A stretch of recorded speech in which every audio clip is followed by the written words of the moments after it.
वाणी के सत्व में रहना पत्रकार का सबसे बड़ा गुण है। IFWJ एवं विश्व संवाद केंद्र आयाम के संयुक्त तत्वावधान में आयोजित हुई व्याख्यानमाला 25 मई शनिवार को देवर्षि नारद जी की जयंती के अवसर पर माखनलाल चतुर्वेदी संचार एवं पत्रकारिता विश्वविद्यालय में व्याख्यान आयोजित किया गया। व्याख्यानमाला के आयोजन Indian federation of working journalist इकाई, मध्य प्रदेश भोपाल की रीवा इकाई एवं विश्व संवाद केंद्र आयाम के संयुक्त तत्वावधान में आयोजित किया गया। कार्यक्रम में मुख्य अतिथि के रूप में अवधेश प्रताप सिंह, विश्वविद्यालय रीवा के कुलपति डॉक्टर राजकुमार आचार्य उपस्थित रहे एवं मुख्य वक्ता के तौर पर हिंदुस्तान समाचार पत्र के मध्य प्रदेश और छत्तीसगढ़ के ब्यूरो चीफ एवं फिल्म सेंसर बोर्ड एडवाइजरी के सदस्य डॉक्टर मयंक चतुर्वेदी प्रमुख रूप से मौजूद रहे। कार्यक्रम का शुभारंभ भारत माता एवं नारद जी की प्रतिमा पर पुष्प अर्पित कर दीप प्रज्वलन के साथ किया गया। तत्पश्चात व्याख्यान माला को संबोधित करते हुए बतौर मुख्य अतिथि कुलपति डॉक्टर राजकुमार आचार्य ने कहा कि संचार क्रांति पहले की अपेक्षाकृत बड़ी है। घटना दुर्घटना की जानकारी मिलने में तनिक भी देर नहीं लगती, साथ ही किस प्रकार से घटी और कैसे घटी सब कुछ विस्तार से उसे समाज के सामने प्रस्तुत किया जाता है। लेकिन प्रस्तुत करने के तरीके भी अब अलग अलग हो गए, जिससे समाज में अब भय भ्रांतियां भी पैदा हो गई हैं। इसलिए इस बात का हमेशा ध्यान रखना चाहिए कि समाचारों में शुचिता और पारदर्शिता का सामंजस्य हो। Indian federation of working journalist इकाई रीवा और मीडिया संवाद आयाम के तत्वावधान में आयोजित आज इस नारद जयंती के पवित्र अवसर पर मंचस्थ डॉक्टर मयंक जी, हमारे सबके परिचित और जिनका हमेशा सहभाग मिलता रहता है ऐसे शिवनारायण जी, समक्ष विराजित श्याम जी, अन्य विचार संगठन के पदाधिकारी बंधु, पत्रकार जगत से जुड़े हुए सभी मीडिया के हमारे बंधु, प्रिंट और इलेक्ट्रॉनिक मीडिया, आज हम सब एक विशेष अवसर पर एकत्रित आए हैं जो बहुत पुरातन इतिहास से परिचित नहीं है। उनको लगता होगा कि नारद जी का नाम तो जो 18 पुराण होते हैं उनमें एक पुराण नारद पुराण भी होता है, उससे लिया जाता है। लेकिन यदि हम वास्तविक में इतिहास के बारे में जब पढ़ते हैं और हिस्ट्री के बारे में हमारा ज्ञान बढ़ता है, तब ध्यान में आता है कि आदि पत्रकार के रूप में आज से नहीं, 18वीं शताब्दी से भारतीय समाज और नारद जी को प्रथम पत्रकार के रूप में पूजता रहा है। हिंदी का पहला जो अपना समाचार पत्र निकाला था उत्तंड मार्तंड, वो भी प्रिंट तो उसको यमदूतिया को निकला था, लेकिन प्रतिपदा को ही और नारद जी की जयंती के दिवस में उसको मनाया गया था और उसमें उस संबंध का एक आलेख भी था और नारद जी का फोटो भी था।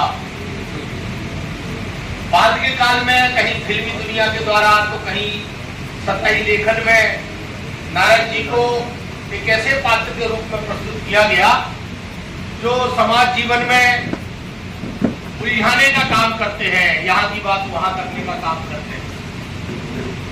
लेकिन यदि जो शोध एनालिसिस करने वाले लोग हैं वो देखेंगे तो उनके पास जो यांत्रिक शक्तियां थी, जो उनके अपने पास जो वैज्ञानिक शक्तियां थी, उनके आधार पर वो तीनों लोगों में विचरण करने का सामर्थ्य रखते थे और शक्तियों को समाहित कर उनका उपयोग कर सबको जोड़कर रखने का कार्य करते थे, जैसा आज की पत्रकारिता से अपेक्षा की जाती है।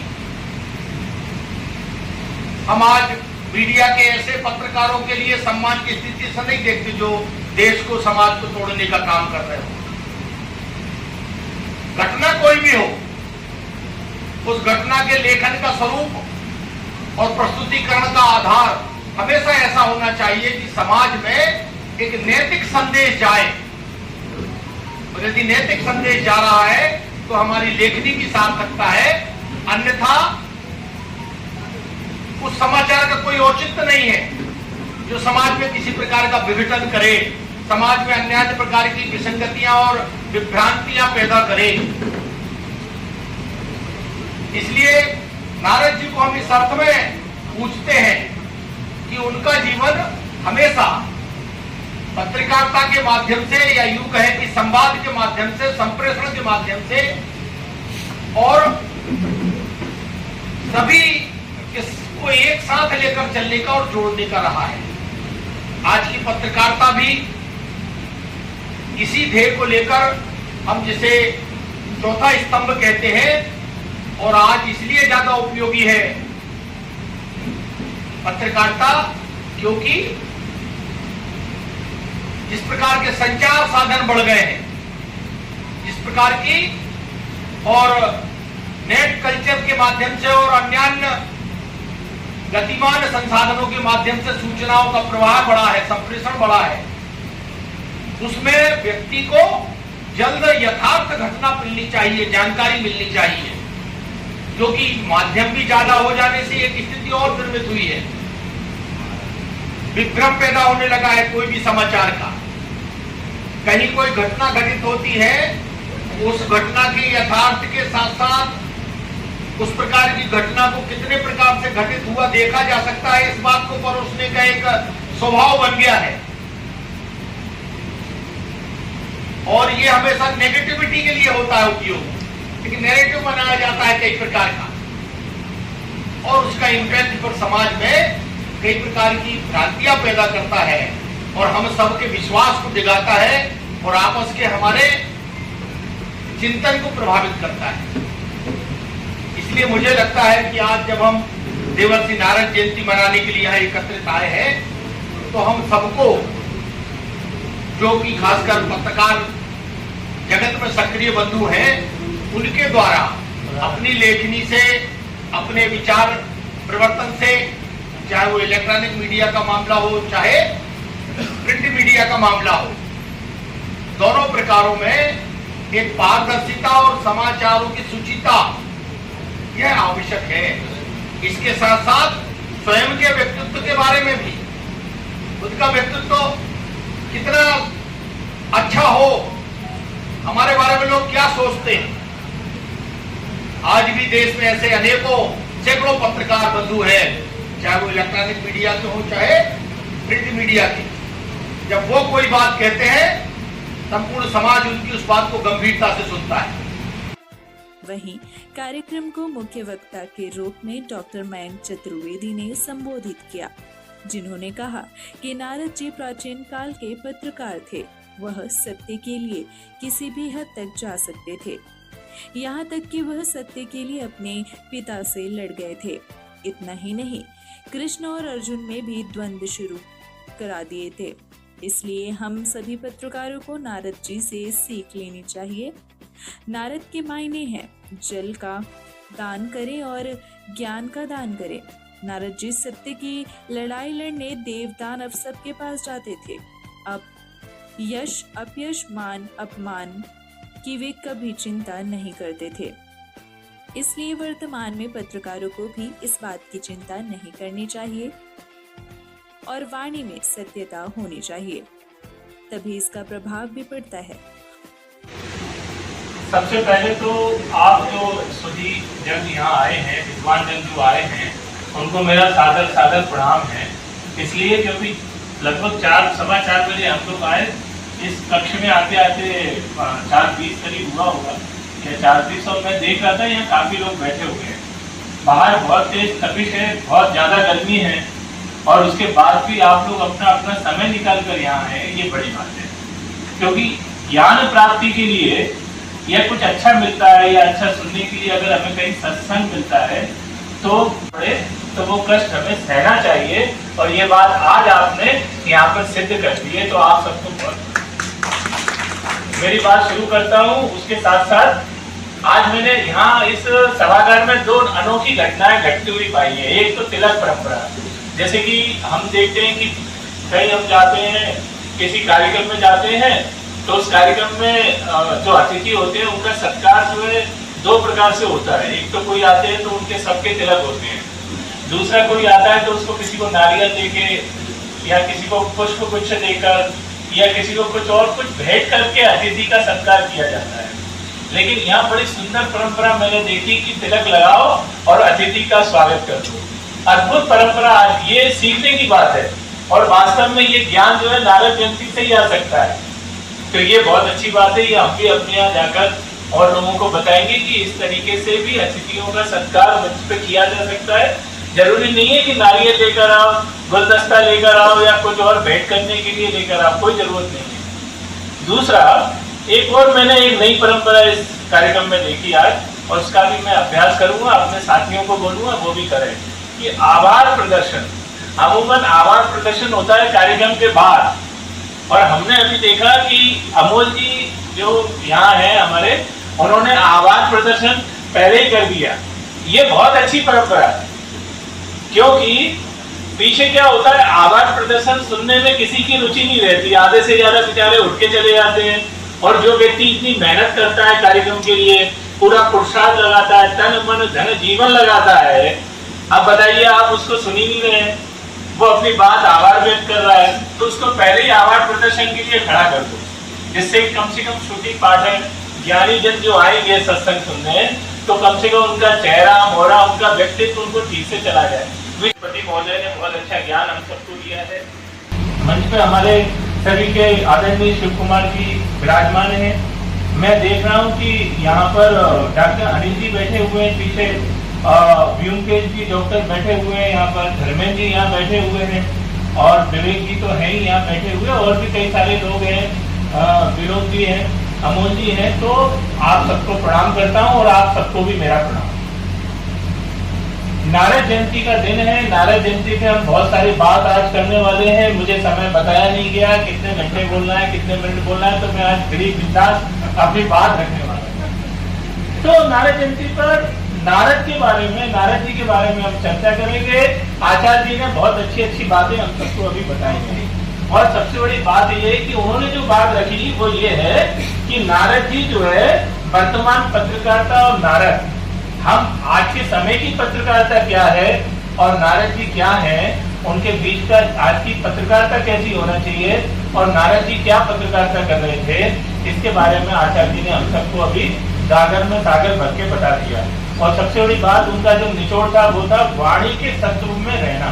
पत्रकार को कैसा रहना चाहिए, वाणी के सत्व में रहना चाहिए। तो ये बात भी आचार्य वर्ष, और वैसे भी आदरणीय आचार्य जी कुल गुरु है, तो कुल का गुरु होने का तात्पर्य है हमारे भी गुरु हैं, आप सबके भी गुरु हैं।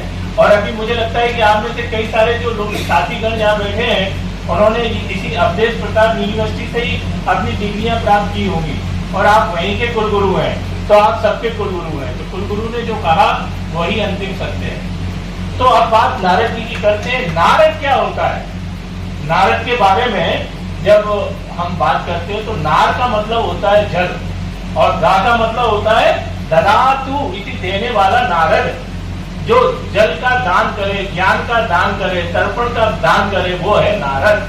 नारद के बारे में कई सारी व्याख्याएं हमको मिलती है। वैसे हम बताएं हमारे यहाँ शब्द का बड़ा महत्व है।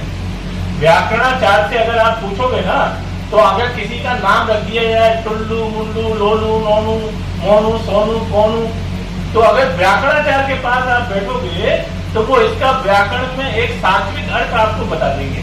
यानी कि हमारे यहाँ जो भी नाम होते हैं, जो भी नाम, उसके पीछे कोई ना कोई शब्द है, उस शब्द में ब्रह्म है, उस ब्रह्म का कोई अर्थ है। यानी कोई भी शब्द बिना अर्थ का नहीं है, कोई भी नाम बिना अर्थ का नहीं है। हर शब्द में एक गूढ़ रहस्य है, हर शब्द में ब्रह्म तत्व है। कई बार एक बार मैं कहीं पढ़ रहा था तो ध्यान में आया कि हमारे यहाँ तो गिनतियां भी है ना, उसमें भी है। हमारे यहाँ तो परंपराएं जो है, जैसे अपने यहाँ परंपरा में जो अपने संबंध होते हैं, उनमें भी है ना कहीं बहुत सारा है ना गूढ़ ज्ञान छिपा हुआ है। नौ का मतलब है जो बच्चा है ना, उसको हर कुछ नहीं करना है, उसको रोकना है, उसको डांटना भी है, हर कुछ नहीं करने देना उसे ना है। उसके बाद 10 के बाद 11, रह का मतलब है ठहर, रुक, देख, समझ। और 11 के बाद 18 तक है, 18। उसके बाद 19 से 19, है ना। और स्थिर हो जा, आप भैया बहुत हो गया, बहुत ठहर लिए, अब आगे बढ़ो, अब कुछ योजना करो, कुछ ज्ञान प्राप्त कर लिया, अब आगे बढ़ो। और उसके बाद 60 में जब जाते हैं तो 60 है, अब उसके बाद 90 है, और 100 पे है 100। इसलिए हमारे यहाँ वेद में मंत्र आया, क्या आया कि तक्षुदेव एकम पुरुषा सुप्रमुक्षरत पश्चेम शरदा शतम जीवेम शरदा श्रुण्याम शरदा प्रवाम शरदा शतमदीनाम श्याम शरदा शतम भूयश्च शरदा शता। यानी 100 वर्ष तक हमारी आंखें ठीक रहे, कान ठीक रहे, शरीर ठीक रहे। ये मंत्र है ऋग्वेद का। तो ये मंत्र आया तो 100 का मतलब है सो जाओ, टाइम हो गया, है ना। 80 सी यानी देखो, अब 80 के हो गए हो। इसलिए जो अपने आए धर्म अर्थ काम हो, तो वो सीधा सीधा अपनी गिनतियों में आप देख सकते हैं जवाब में। जवाब ऐसे नहीं है, कुछ भी ऐसे ही नहीं है, शब्द ब्रह्म है। तो नारद जी जो है, नारद जी के बारे में कहा गया कि नरस्य धर्मो नारम तद ददाति नारद, अर्थात जो मनुष्यों को उसके धर्म के पालन के लिए ज्ञान देता हो, जो ज्ञान का संचार करता हो, वो नारद है। इसी प्रकार के भक्ति सूत्र हो या नारद जी का जितना भी उनका ज्ञान अगर आप देखोगे तो उनके संपूर्ण ज्ञान में उन्होंने अलग अलग तरीके से जो है ज्ञान को अलग अलग तरीके से व्याख्यायित करके, चाहे वो देव हो, चाहे ऋषि हो, चाहे मनुष्य हो, उनको देने का काम नारद हमको देते हुए दिखाई देते हैं। बस कार्यक्रम की अगली कड़ी में विंध्य क्षेत्र के वरिष्ठ पत्रकार जयराम शुक्ल ने भी अपने सारे गर्भित विचार व्यक्त किए। कार्यक्रम में पधारे वरिष्ठ पत्रकारों को शॉल श्रीफल देकर सम्मानित किया गया, जिसमें प्रमुख रूप से वरिष्ठ पत्रकार जयराम शुक्ल, राजनारायण मिश्र, विनोद शुक्ल, विजय गुप्ता, तेज प्रताप सिंह आदि नाम शामिल हैं। कार्यक्रम के कुशल संचालन IFWJ जिला अध्यक्ष उपेंद्र द्विवेदी ने किया तथा आभार अमोल सिंह ने व्यक्त किया। कार्यक्रम में प्रमुख रूप से राष्ट्रीय स्वयंसेवक संघ महाकौशल प्रांत के सह प्रचार प्रमुख शिव नारायण, विभाग प्रचार प्रमुख विवेक जायसवाल, प्रांत आयोजक ग्राम विकास श्याम वनमाले, जिला कार्यवाह रीवा डॉक्टर आशुतोष द्विवेदी, जिला प्रचार प्रमुख अमोल सिंह के अलावा कार्यक्रम आयोजक IFWJ जिला अध्यक्ष एवं मीडिया संवाद आयाम प्रमुख जिला रीवा उपेंद्र द्विवेदी के अलावा बड़ी संख्या में पत्रकार बंधु, मातृशक्ति तथा अन्य पदाधिकारियों के साथ साथ नगर भर के अन्य गणमान्य जन मौजूद रहे। वंदे मातरम सुजलां सुफलां मलयज शीतलां सस्यश्यामलां मातरं वन्दे मातरं शुभ्रजोत्स्नां पुलकितयामिनीं फुल्लकुसुमितद्रुमदलशोभिनीं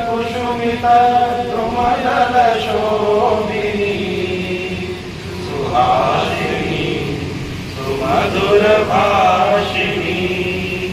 सुकलां वरदां मातरं वन्दे मातरं वन्दे मातरं कोटि कोटि कंठ कल कल निनाद गणाले त्रिशब्द कोटि भुज धृत कर कर वाले